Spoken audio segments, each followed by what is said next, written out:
নমস্কার, 5টার 5 স্পেশালি নিয়ে আমি অতনু রয়েছি আপনার সঙ্গে। 5টার 5 স্পেশালিতে অবশ্যই বাজেটের খবর দিয়ে শুরু করতে হবে, তার কারণ নজর ছিল সবার বাজেটে কি হয়। যে পরিমাণ দাম বেড়েছে জিনিসের, আদৌ কি কমানোর কোনো দিশা থাকবে? না, এখনো পর্যন্ত নেই। আচ্ছা, কর কাঠামো কি হলো? করের ক্ষেত্রে কোনো ছাড়? করের ক্ষেত্রে কতটা ছাড়, কিভাবে ছাড়, আদৌ ছাড় আছে কি? পুরনো কর কাঠামো, নতুন কর কাঠামো, যে কাঠামোতেই থাকুন আপনার কি সুবিধা হলো আমরা জানতে চেয়েছিলাম। স্টুডিওয়ে আমাদের সঙ্গে ছিলেন অর্থনৈতিক উপদেষ্টা, অর্থনৈতিক বিশেষজ্ঞ অনির্বাণ দত্ত। কি বলছেন তিনি? নতুন কর কাঠামো, পুরনো কর কাঠামো, কে কোথায় রয়েছেন, কতটুকু ছাড় পাবেন বা আদৌ পাবেন কিনা, কি হলো এবারের বাজেটে? ইনকাম ট্যাক্সে কি ছাড় আছে, এবং এটা গত কয়েক বছর ধরেই আমরা দেখছিলাম কোনো ছাড় ছিল না। সাধারণভাবে একটু খুব স্পষ্টভাবে বলে দিচ্ছি যে পুরনো কর কাঠামো এবং নতুন কর কাঠামো দুটো আলাদা আলাদা আছে। পুরনো কর কাঠামোতে কারা আছেন? যারা ইনভেস্টমেন্ট করেন, পিপিএফ এ টাকা দেন, যারা হোম লোন নিয়েছেন, যারা এলআইসি কেনেন, আর যারা মেডিক্লেম করেন, তাদের ক্ষেত্রে কিন্তু কোনো রকম চেঞ্জ হয়নি। তাদের ওল্ড ট্যাক্স স্ট্রাকচারে আছেন। কিন্তু নতুন ট্যাক্স স্ট্রাকচারে যারা আছেন, নতুন কর কাঠামোতে, তাদের ক্ষেত্রে কিন্তু একটু চেঞ্জ হয়েছে, এবং সেই চেঞ্জটা আমি বলবো ওয়েলকাম মুভ। কারণ নতুন প্রজন্মের অনেক লোকই আছেন যারা ইনকাম করেন এবং খরচা করেন, যারা অতটা ইনভেস্টমেন্ট করেন না, যাদের অত লং টার্ম প্ল্যানিং নেই, রিলিফ দেওয়া হয়েছে এবং তাদের ক্ষেত্রে কিছু কর সাশ্রয় হবে। এবং সরকার হয়তো এই নতুন প্রজন্মকে নতুন কর কাঠামোতে উদ্বুদ্ধ করতে চাইছে একটাই কারণে, যে তাদের কাছে যে টাকাটা থাকবে সেইখানে যদি ট্যাক্স সেভিংস হয়, অতিরিক্ত টাকা যেটা থাকবে সেটা নিয়ে তারা বাজারে যাবেন। এবং আমি দেখবে একটা বারবারই কথা বলি যে নতুন প্রজন্মের লোক আমরা ভোগবাদী মানসিকতাতে অনেকটা অভ্যস্ত হয়ে গেছি। মানুষ রেস্টুরেন্টে খরচা করছেন, মানুষ জামা কাপড় কিনছেন, মানুষ নতুন মোবাইল কিনছেন, নতুন গাড়ি কিনছেন। এই জিনিসপত্রের কেনা বেচা যদি হয়, আমাদের ভারতবর্ষের অর্থনীতি এখন যেটা ঝিমিয়ে পড়েছে সেটা হচ্ছে এই চাহিদা। সেই চাহিদাটাকে যদি বাজারে যদি স্টিমুলেট করা যায়, তাহলে কিন্তু বাজারে প্রোডাকশন বাড়বে, প্রোডাকশন বাড়লে এমপ্লয়মেন্ট জেনারেশন হবে। এবং ভারতবর্ষের মূল সমস্যা যেটা, সেটা কিন্তু এই বেকারত্ব এবং জিনিসপত্রের অত্যাধিক মূল্য বৃদ্ধি। মানুষকে যদি কিছুটা কর সাশ্রয় আপনি দিতে পারেন, তাহলে হয়তো সেই মূল্য বৃদ্ধির যে যন্ত্রণা, সেই যন্ত্রণাটা হয়তো তার কাছে একটু কম মেহসুস হবে। এই নতুন কর কাঠামোয় যারা রয়েছেন তারা কিভাবে সুবিধা পাবেন আজকের এই বাজেটে? না, তাদের ক্ষেত্রে তো ওই আগে ছিল 3 লাখ থেকে 6 লাখ টাকা, এখন সেটা 3 লাখ থেকে 7 লাখ করে দিয়েছে। আর 7 লাখ থেকে আগে ছিল 6 লাখ থেকে 9 লাখ, এখন ওটাকে আবার ভেঙে দিয়ে 7 লাখ থেকে 10 লাখ করে দিয়েছে।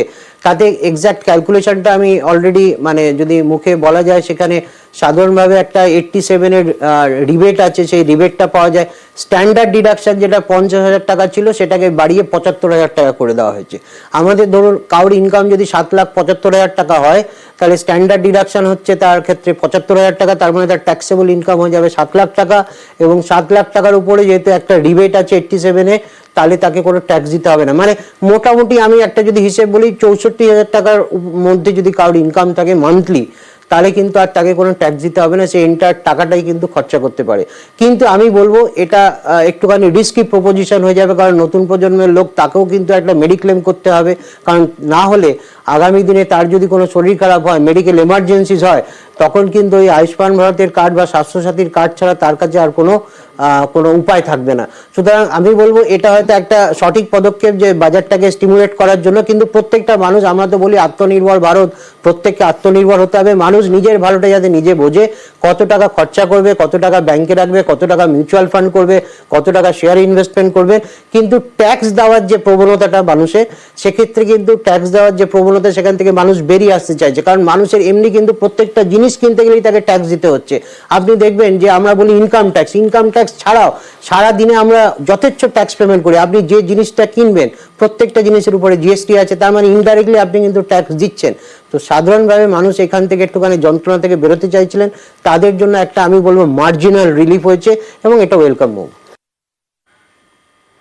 তো আম আদমি কে কি বলছেন এই নতুন যে কর কাঠামো, তা নিয়ে কি লাভ হলো?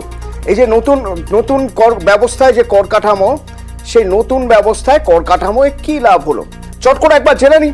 আমার সঙ্গে রয়েছেন, আমি তো স্টুডিও রয়েছি, এই মুহূর্তে রাস্তা থেকে রয়েছেন আমার সঙ্গে আমার প্রতিনিধি বিশ্বজিৎ রয়েছেন। বিশ্বজিৎ, সবাই ইতিমধ্যে বাজেট জেনে গেছেন, বাজেট নিয়ে কথা বলছেন, বাজেট নিয়ে চর্চা চলছে। তো বিশ্বজিৎ, তোমার সঙ্গে অনেকের কথা হয়েছে, অনেককে হয়তো এখনো আমরা লাইভে পেয়ে যেতে পারি। কি বলছেন এই কর কাঠামোয় কোথাও কারো কিছু সুবিধা হলো, কতটা হলো?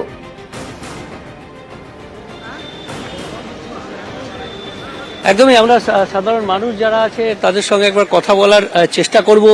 দেখি যে এই একটু সাধারণ যারা মানুষ রয়েছে একটু কথা বলার চেষ্টা করছি।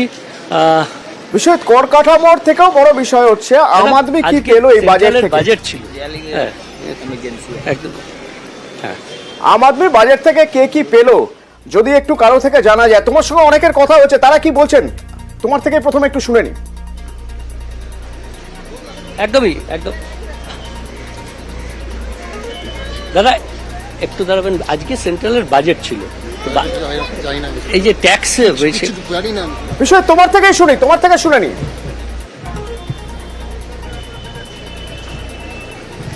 একদমই আজকে কর কাঠামো যেটা হয়েছে সেটা একেবারে যে সাধারণ মানুষের যে প্রত্যাশা ছিল যে 3 লাখ পর্যন্ত যে ছাড় ছিল সেটা 6 লাখ, যে 6 লাখ পর্যন্ত ছাড় ছিল সেটা 7 লাখ অর্থাৎ 1 লাখ বাড়ানো হয়েছে। 5% যে কর ছাড় সেটা মাত্র 1 লাখ ছাড়ানো হয়েছে। সাধারণ মানুষের প্রত্যাশা ছিল যে 8-9 লাখ পর্যন্ত হয়তো তারা ছাড় পাবেন, অর্থাৎ আরো একটু বেশি ছাড় পাওয়ার একটা সম্ভাবনার কথা সাধারণ মানুষ আশা করেছিলেন। এবং সেন্ট্রাল গভর্নমেন্টের যে বাজেট এবারে হলো সেখানে কিন্তু সেই ছাড় সেভাবে হলো না, বরং তাদের যে প্রত্যাশা সেই প্রত্যাশাটা পূরণ হয়নি।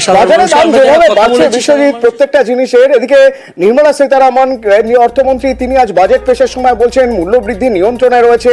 তো তোমার সঙ্গে তো মানুষের কথা হয়েছে, তারা কিভাবে দেখছে এই বক্তব্য? তারা তো তোমার সঙ্গে কথা হয়েছে তাদের। একদমই আমরা একটু কথা বলে নিচ্ছি। এবার এই যে আজকে বাজেট পেশ হলো, আমি কোনো খবর জানি আচ্ছা শুনিছি এখন বাজে আমার ইন্টারেস্ট নেই একদমই। বিষয়ের সঙ্গে থাকো, একটু শুনি।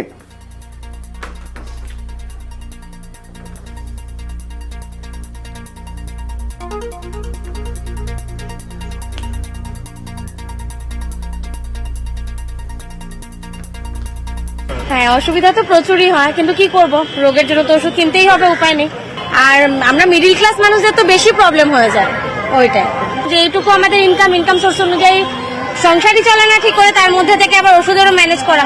এটা তো সাধারণ মানুষের খুবই অসুবিধে, কারণ যে হারে দাম বাড়ছে আমাদের পক্ষে মধ্যবিত্তদের পক্ষে খুবই চালানো অসুবিধা হয়ে যাচ্ছে। যেমন সুগারের ওষুধ আমরা খাই, হ্যাঁ তারও দাম অনেক বেড়েছে, ফলে আমাদের পক্ষে মধ্যবিত্তদের পক্ষে খুবই অসুবিধা। এবারে এটা কমানো উচিত ছিল বাজেটে অন্তত।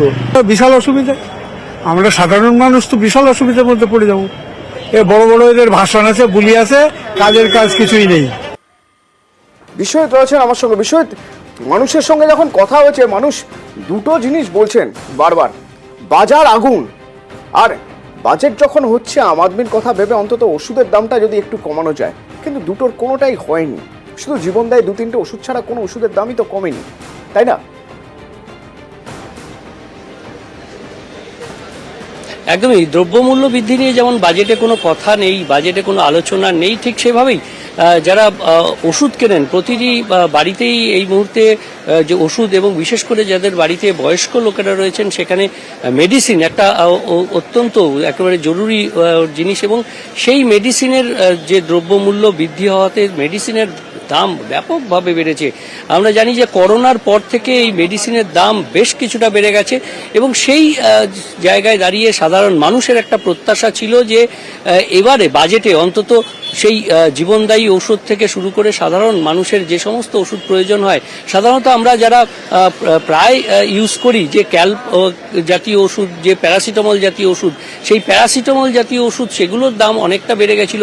এই সমস্ত সামগ্রিকভাবে ওষুধের দামের উপর একটা কোথাও লাগাম হয়তো সরকার দেবে, বা সেখান থেকে মানুষকে কিছুটা সুরাহা দেবে, কিন্তু এবারে 2-1টি ক্যান্সারের জীবনদায়ী ওষুধ ছাড়া বাকি কোথাও মেডিসিনের কোনো দাম কমানোর কোনো। ঠিকই, ধন্যবাদ বিশ্বজিৎ, ধন্যবাদ। আম আদমি বলছে ওষুধের দাম কমানোর কোনো জায়গা তৈরি হয়নি। এদিকে নির্মলা সীতারামন তিনি বলছেন যে দ্রব্যমূল্য কন্ট্রোলে রয়েছে, নিয়ন্ত্রণে রয়েছে, কিন্তু আম আদমি বলছেন কোথায় কন্ট্রোলে রয়েছে, সবকিছুই তো দাম বেড়েই চলেছে। এরই মাঝে কর কাঠামো নিয়ে যখন কথা হচ্ছে, আম আদমি তখন বলছেন খুব একটা যে আহামরি কিছু লাভ হয়েছে তা তাদের এখনো পর্যন্ত মনে হচ্ছে না। তো বাজেটের প্রসঙ্গ থেকে আরো একটি গুরুত্বপূর্ণ প্রসঙ্গে আসবো। এই বাজেট রাজনৈতিক বাজেট বলছেন বিরোধীরা, রাজনৈতিক বিশ্লেষকদের একাংশ। কেন তারা বলছেন কথা জানাবো বিরতির পর।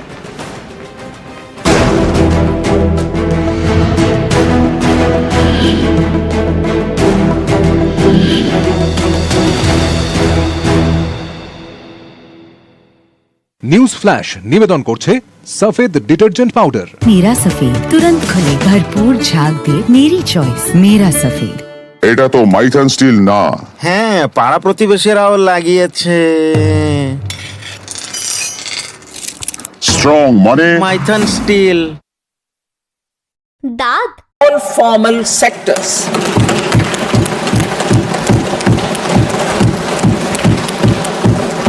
Direct benefit transfer of 1 month's salary in 3 installments to first-time employees as registered in the EPFO will be up to 15,000 rupees. The eligibility limit will be a salary of 1 lakh per month. The scheme is expected to benefit 210 lakh youths.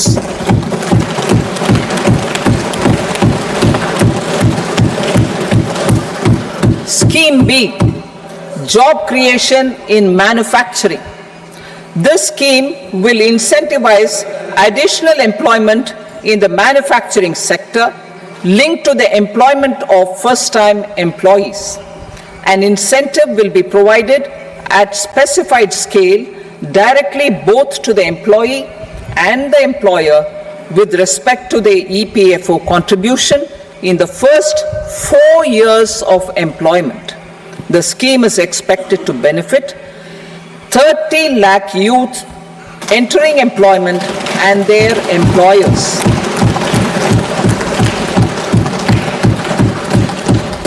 Scheme C, support to employers. This employer-focused scheme will cover additional employment in all sectors. All additional employment within a salary of 1 lakh rupee per month will be counted. The government will reimburse to employers up to 3,000 rupees per month for 2 years towards the EPFO contribution for each additional employee.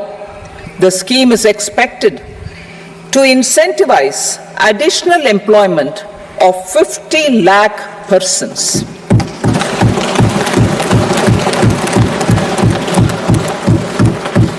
Participation of women in the workforce. We will facilitate higher participation of women in the workforce through setting up of working women hostels in collaboration with industry and establishing creches. In addition, the partnership will seek to organize women-specific skilling programs and promotion of market access for women SHG enterprises. Skilling program. I'm happy to announce a new centrally sponsored scheme as the 4th scheme under the Prime Minister's package for skilling in collaboration with state governments and industry. 20 lakh youth will be skilled over a 5-year period.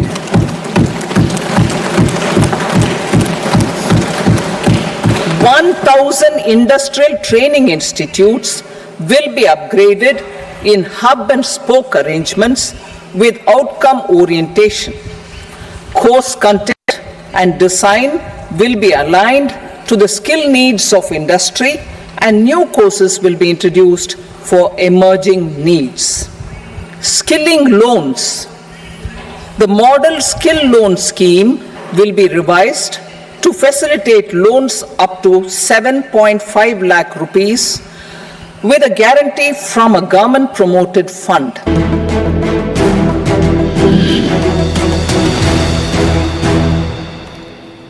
আজ পুজো কমিটিগুলোর সঙ্গে বৈঠক ছিল মুখ্যমন্ত্রী মমতা বন্দ্যোপাধ্যায়ের এবং সবার নজর ছিল অন্তত পুজো কমিটির সঙ্গে যারা যুক্ত সেই পুজো কমিটিগুলোর নজর ছিল যে অনুদান যদি একটু বাড়ানো যায়।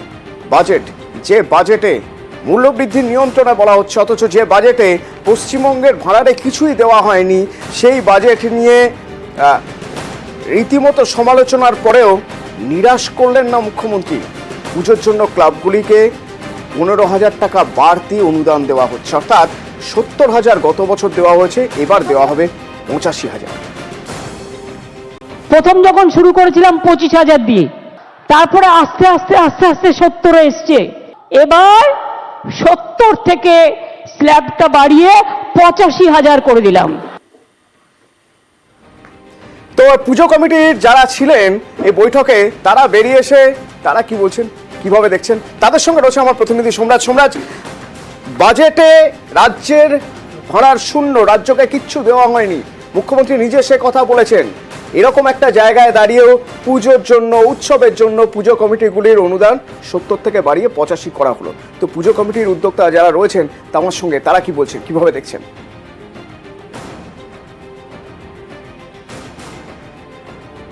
মুখ্যমন্ত্রী মমতা বন্দ্যোপাধ্যায় যে ঘোষণা করেছেন আজকে দুর্গাপুজো নিয়ে, তা নিয়ে আমার সঙ্গে রয়েছেন কলকাতার বিভিন্ন ক্লাব কমিটির প্রতিনিধিরা রয়েছেন। ফোরাম ফর দুর্গা উৎসবের সাধারণ সম্পাদক শাশ্বতবাবু, যে ঘোষণা আজকে মমতা বন্দ্যোপাধ্যায় করলেন, আজকে তো কেন্দ্রীয় বাজেট হলো, সেই বাজেটে বাংলার জন্য সে অর্থে কোনো প্রাপ্তি নেই, কিন্তু মুখ্যমন্ত্রী মমতা বন্দ্যোপাধ্যায় আপনাদের জন্য আরও 15,000 টাকা বাড়িয়ে দিলেন অনুদান। দ্বিতীয়ত বিদ্যুতের ক্ষেত্রে 75% ছাড় দিল। এটা কলকাতার পাশাপাশি বিশেষ করে জেলার পুজোগুলোর ক্ষেত্রে কতটা উপকার হলো? দেখুন, আমাদের এই টাকাটা যে 85,000 টাকা বা 75% যে বিদ্যুতের ছাড় এটা দেওয়া হলো, শুধু কলকাতা জেলা বলে না, আমাদের সমগ্র পুজো বলে। দেখুন, কলকাতা বা বাংলায় যেহেতু 43,000 পুজো হয়, তার মধ্যে ধরে রাখুন 10% হয়তো পুজো আপনার বড় বাজেটের পুজো হয়। বাকি 90% পুজোই কিন্তু এই অনুদানটা এবং এই বিদ্যুতের ছাড়ের উপর নির্ভর করে কিন্তু পুজোটা করা যায়। কারণ এখন আর ওই চাঁদা তুলে পুজো করা যায় না, কারণ সেই বিজ্ঞাপনদাতার উপর। আবার বিজ্ঞাপনদাতা কাদের দেবে? যেখানে ফুটবল আপনার বেশি, সেখানে বিজ্ঞাপনদাতা বেশি হবে। ফলে এই অনুদানটা একটা বিশাল ব্যাপার আমাদের কাছে। আর আমাদের মাননীয় মুখ্যমন্ত্রী কলকাতার দুর্গাপুজোকে যেভাবে প্যাট্রোনাইজ করছেন রাজ্য সরকারের কাছে, আমরা বারবার তার জন্য কৃতজ্ঞতা জানাই। বেহালা নতুন দল ক্লাবের সন্দীপন বাবু আছেন, আপনি তো বহু পুরনো উদ্যোক্তা বেহালা নতুন দলের, ফলে তো সেই জায়গা থেকে এই দক্ষিণ 24 পরগনার যে প্রান্তিক এলাকার যে পুজোগুলি রয়েছে, যারা রেজিস্টার্ড ক্লাব, যাদের অনেক সময় হয় যে বন্যার সময় বা বিভিন্ন বৃষ্টির কারণে প্যান্ডেল করতে অসুবিধা হয়, অনেক নানান কারণে অসুবিধা হয়, তো এই অনুদান কতটা সহযোগিতা করবে সেই সব ক্লাবগুলোকে? খুবই সহযোগিতা করবে, কারণ যে এই কাজগুলোর নাম আপনি করলেন যে বড় বাজেট ছাড়া, যেটা আমাদের সম্পাদক বলে গেল, এটা যে সংখ্যাটা, যে পরিমাণটা যেটা দাঁড়িয়েছে প্রায় 1 লাখ টাকার কাছাকাছি, এটা প্রায় বাজেটের অর্ধেকের বেশিটা এই টাকাটা সাহায্য করবে। কারণ ছোট পুজোগুলো করতে গেলে প্রতিমা, যেরকম গ্রাম বাংলার প্রতিমা, ডেকোরেটর, লাইট, আলোকসজ্জা যেটা হয়, সব মিলে 2-2.5 লাখ টাকার মধ্যে পুজোটা হয়ে যায়। সেটা তো সেই জায়গায় যদি প্রায় 1.5 লাখ টাকা যদি গভর্নমেন্ট থেকে আমরা সাহায্য পাই, সেটা নিঃসন্দেহে একটা দারুণ উপকারী ব্যাপার হলো এটা। এবছর 85,000 টাকা, আগামী বছর 1 লাখ টাকা, মানে মুখ্যমন্ত্রী তো আজকে আগামী বছরের অনুদানটাও আপনাদের ঘোষণা করে দিলেন। তো তাহলে কি এবছর থেকে আপনাদের কাছে আর একটা বাড়তি সুবিধা হয়ে গেল, বিশেষ করে জেলার পুজোর কমিটিগুলোর কাছে আগামী বছরে প্ল্যান করারও? নিশ্চয়ই, যেটা আমাদের সম্পাদক মহাশয় এক্ষুনি বললেন যে কলকাতায় সারা পশ্চিমবঙ্গে 40,000 পুজো হয়, তার মধ্যে 10% পুজো হয়তো বিগ বাজেটের পুজো, কিন্তু বাকি যে 90% পুজো, তাদের কাছে কিন্তু 85,000 টাকাটা একটা বিরাট টাকা। কারণ মোটামুটি একটা 2-2.5 লক্ষ টাকার মধ্যে একটা গ্রামের পুজো বা ছোট পুজো 2-2.5 লক্ষ টাকার মধ্যে হয়ে যায়। তো সেখানে 85,000 টাকা বা আগামী বছর 1 লাখ টাকা নিজেই একটা ডেফিনেটলি একটা বিরাট অঙ্কের টাকা। এবং আগামী বছর তারা এখন থেকে তার পরিকল্পনা করতে পারবে এই টাকাটাকে কিভাবে ব্যবহার করবে, নানা রকম সমাজসেবামূলক কাজেও ব্যবহার করতে পারে, সারা বছরের একটা প্রোগ্রাম নিতে পারে। কাজে এটা একটা বিরাট ঘোষণা। সোমরাজ একটু সঙ্গে থাকো প্লিজ, একটু সঙ্গে থাকো। এই যে 85,000 করা হলো, তার সঙ্গে সঙ্গে সামনের বছর 1 লাখ করা হবে, সেই বক্তব্য শুনবো। পাশাপাশি পুজো কমিটিগুলোকে কিন্তু একটা বার্তাও দিলেন মুখ্যমন্ত্রী, সেই বার্তা শুনে আবার তোমার সঙ্গে কথা বলবো, শুনি। এবার যদি 15,000 বাড়তে পারে, আগামী দিনে বলে রাখলাম আগামী বছর এটা 1 করে দেবো। 2 বছরেরটাই কিন্তু ডিক্লেয়ার করে দিলাম। কোন পুজোর কি থিম, এটা নিয়ে আমি রাজীবকেও বলবো, বিনীতকেও বলবো, জেলা ব্লক থেকে শুরু করে কলকাতার সব ক্লাবগুলো একটু দেখে নেওয়া। থিম নিশ্চয়ই অনেকেই ডিসক্লোজ করতে চায় না, আমি ডিসক্লোজ করতে বলছি না, কিন্তু পুলিশকে আপনারা শেয়ার করুন। কারণ আমি দেখেছি কাগজে একটা সংবাদে কেউ নাকি 112 ফুটের একটা দুর্গাপুজো করছে। কেন? ইমাজিন, এতে আপনার স্ট্যাম্পিড হয়ে যাবে, একবারও ভেবেছেন? শুধু ঠাকুর তৈরি করলে হয় না, শুধু আমি একটা চমক দিয়ে লাইটিং এর খেলা করলাম, লেজারের খেলা করলাম, আরে প্লেনের অ্যাক্সিডেন্ট হয়ে যেতে পারে, অন্য মানুষের ক্ষতি হতে পারে। স্ট্যাম্পিড যাতে না হয়, ক্লাবগুলোকে এটার জন্য দায়িত্ব নিতে হবে। সোমরাজ, অনুদান যেমন বাড়লো তেমন দায়িত্বও বাড়লো। রাস্তা ব্লক করা যাবে না, এমন কোনো কাজ করা যাবে না যাতে কোথাও কোনো সমস্যা হয় বা আইন শৃঙ্খলার সমস্যা হয়। কুইক রেসপন্স টিম রাখতে হবে, মানে সেই দায়িত্বগুলো তো পালন করতে হবে। সে ব্যাপারেও পুজো কমিটিগুলো নিশ্চয়ই এবার আরেকটু বেশি জোর দেবে।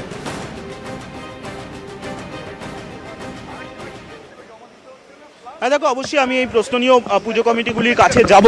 আচ্ছা, আপনারা যারা আছেন পুজো কমিটির তরফে, আপনার কাছেও যাই, আপনার সন্দীপন্দা তোমার কাছেও যাই, যে এই যে মুখ্যমন্ত্রী বললেন আজকে আপনাদের তো পাশাপাশি দায়িত্বও বেড়ে গেল। দায়িত্ব বলতে গেলে আপনাদের ভলেন্টিয়ার রাখা থেকে শুরু করে আইন শৃঙ্খলা থেকে শুরু করে দায়িত্ব বেড়ে গেল। তো এই দায়িত্ব নিয়েও বা আপনারা কি ভাবছেন? না, নিঃসন্দেহে তো দায়িত্ব তো বাড়লোই একটা, কারণ মাননীয় মুখ্যমন্ত্রী যখন সভাস্থল থেকে ঘোষণা করলেন যে পুজো কমিটিগুলোকে বেশি উদ্যোগ নেবার প্রয়োজনে একটা কন্ট্রোল রুমও খোলার কথা উনি মাননীয় নগরপালকে বললেন যে সহায়তা করার জন্য আমাদের সঙ্গে কোঅর্ডিনেট করে। তো নিঃসন্দেহে একটা তো আমাদের একটা দায়িত্ব। সোমরাজ, ধন্যবাদ জানাবো পুজো কমিটি যারা তোমার সঙ্গে ছিলেন, ধন্যবাদ তোমাকে। এই মুহূর্তে ব্রেকিং নিউজ, এই মুহূর্তে ব্রেকিং নিউজ, পুনরায় নিট নয়, সুপ্রিম কোর্টের রায়, পুনরায় নিট নয়।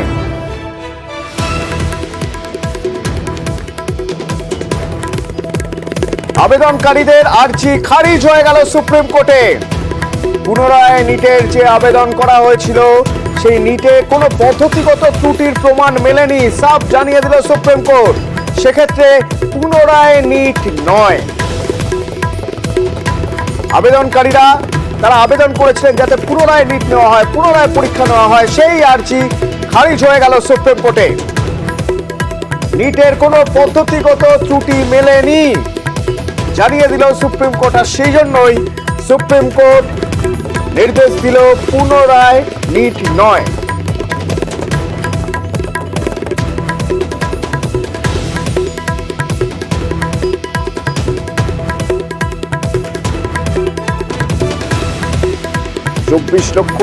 চব্বিশ লক্ষ পড়ুয়া তারা এবার পরীক্ষার্থী, তারা কমপ্লিট করেছিল। অত্যন্ত গুরুত্বপূর্ণ 1,08,000 সিটের জন্য 24 লক্ষ প্রার্থী তারা ছিল। তারা আবেদন করেছিলেন যে নতুন করে আরেকবার পরীক্ষা নেওয়া হোক, রিটেস্ট হোক, কিন্তু সেটার কোনো প্রয়োজন দেখছে না সুপ্রিম কোর্ট। সুপ্রিম কোর্ট মনে করছে যে এই পরীক্ষা যে নেওয়া হয়েছিল সেই পরীক্ষার কোনো পদ্ধতিগত ত্রুটি নেই, অর্থাৎ পরীক্ষা নেওয়ার যে পদ্ধতি সেই পদ্ধতিতে কোথাও কোনো ভুলচুক হয়েছে বলে এখনো পর্যন্ত মনে করছে না সুপ্রিম কোর্ট।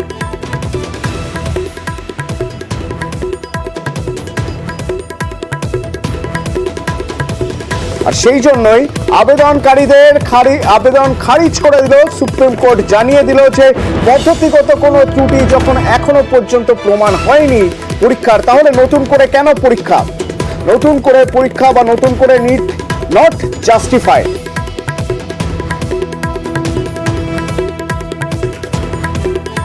পুনরায় নিট নেওয়া হবে না, সুপ্রিম কোর্টের নির্দেশ। আবেদনকারীদের আবেদন খারিজ করে জানিয়ে দিল সুপ্রিম কোর্ট। এই খবরে ডিটেল জানবো, আমার প্রতিনিধি আমার সঙ্গে থাকবেন। আপনাদের জানিয়ে রাখি এই মুহূর্তের সবচেয়ে বড় খবর, আবেদনকারীদের আর্জি ছিল যে ফের একবার নিট নেওয়া হোক, কিন্তু পুনরায় নিট হবে না জানিয়ে দিল সুপ্রিম কোর্ট। কেন? সেক্ষেত্রে কি পর্যবেক্ষণ সুপ্রিম কোর্টে? মৈত্রেয়ী প্রতিনিধি নয়াদিল্লি থেকে আমার সঙ্গে রয়েছেন। মৈত্রেয়ী, দেখো, প্রায় 4 দিন ধরে এই শুনানি চলেছে। নিট পুনরায় নিট হবে কিনা তার জন্য এই মামলা, এবং সেই সুপ্রিম কোর্টের প্রধান বিচারপতি ডিওয়াই চন্দ্রচূড়ের বেঞ্চ নিট মামলার শুনানি করেন। 4 দিন ধরে শোনার পর তারা মনে করেছেন যে সিস্টেমেটিক পেপার লিক হয়নি, অর্থাৎ যে বিষয়টা নিয়ে মূলত প্রশ্ন তোলা হচ্ছিল যে পেপার লিক হয়েছে, কিন্তু সেই পেপার লিকটা সিস্টেমেটিক হয়েছে কিনা, অর্থাৎ বহু এলাকা জুড়ে সেটা ছড়িয়ে আছে কিনা, সেই বিষয়টা বোঝার জন্য সেই বিষয়টা কি এস্টাবলিশ করার প্রয়োজন ছিল, এবং সেটা তারা জানতে চান। কিন্তু তারা মনে করছেন 4 দিনের এই শুনানি শোনার পর তারা মনে করছেন যে এটা সিস্টেমেটিক ব্রিচ নয়, এবং সেই কারণে তারা নিটের যে নিট এক্সাম 2024 সেটাকে বাতিল করছেন না। ফলে কোনো দ্বিতীয়বারের জন্য কোনো নিট পরীক্ষা নেওয়া হবে না বলে জানিয়ে দিয়েছেন সুপ্রিম কোর্টের প্রধান বিচারপতি ডিওয়াই চন্দ্রচূড়ের বেঞ্চ। অর্থাৎ এখানে মনে করছে সুপ্রিম কোর্টের পর্যবেক্ষণ যে পদ্ধতিতে পরীক্ষা নেওয়া হচ্ছে, নিট নেওয়া হচ্ছে, সেখানে কোনো ভুল রয়েছে, কোনো খামতি রয়েছে, তা কোনোভাবেই প্রমাণ হয়নি। প্রশ্ন ফাঁস আর কেলেঙ্কারি এক নয়। সেক্ষেত্রে নতুন করে নিটের কোনো যৌক্তিকতা আছে বলে মনে করছে না সুপ্রিম কোর্ট। আর সেই জন্য, তাই না? হ্যাঁ মৈত্রী। একেবারে দেখো অতটা আমি তোমাকে যেটা বলছিলাম যেমনটা যে সুপ্রিম কোর্ট তাদের আজকে যে রায় তারা দিয়েছেন এবং সেই রায়ে তারা কয়েকটা জায়গা তারা উল্লেখ করেছেন যে পেপার লিক যে হয়েছিল সেই ঘটনাটা ঠিক এবং সেটাকে তারা মেনে নিচ্ছেন যে পেপার লিকের ঘটনা ঘটেছে। কিন্তু যেহেতু এখনো পর্যন্ত সিবিআই এর এনকোয়ারি যেটা বেরিয়ে এসেছে এবং যেভাবে মাদ্রাস IIT তারা যে স্টাডি যে ডেটা অ্যানালিসিস তারা করেছেন এবং সেখানে দেখা যাচ্ছে যে যারা সেরকম ভাবে কোনো অ্যাবনর্মালিটি পাওয়া যাচ্ছে না, যারা সেরা হয়েছেন সেই সমস্ত সেরা যারা পড়ুয়ারা রয়েছে তারা 571টি শহরে ছড়িয়ে রয়েছেন। মানে সেই জায়গা থেকে যে কোনো একটি জায়গা থেকে পেপার লিক হওয়ার কারণে যে সেটি অনেক বহুল জায়গায় ছড়িয়ে পড়েছে এবং তার কারণে বড় কোনো রকমের ব্রিচ হয়েছে সেটা তারা মনে করছেন না এবং সেই বিষয়টাই যেহেতু কোনো সিস্টেমেটিক ব্রিচ তারা খুঁজে পাচ্ছেন না, সেই কারণেই তারা এই বিষয়টি বলছেন। এবং এখানে আমি একটা জায়গায় কোর্ট করতে চাইবো, তারা বলছেন at the present stage quote there is absence of material on record to lead to conclusion that result of examination is violated or there is a systematic breach of the sanctity of the exam। অর্থাৎ যেমনটা আমি তোমাকে বলছিলাম যে এটা বারবার করে প্রধান বিচারপতি তারা বোঝার চেষ্টা করেছিল যে এক্সামের যে শান্তিতে এবং তার ক্ষেত্রে যে পদ্ধতিতে পরীক্ষা নেওয়া হয়েছে বা যে পদ্ধতিতে সেই পরীক্ষার রেজাল্ট বার করা হয়েছে তাতে কোনো পদ্ধতিগত ত্রুটি তারা দেখছেন না, আর সেই জন্যই নতুন করে নিটের কোনো যৌক্তিকতা নেই বলে মনে করছে সুপ্রিম কোর্ট। ধন্যবাদ মৈত্রী।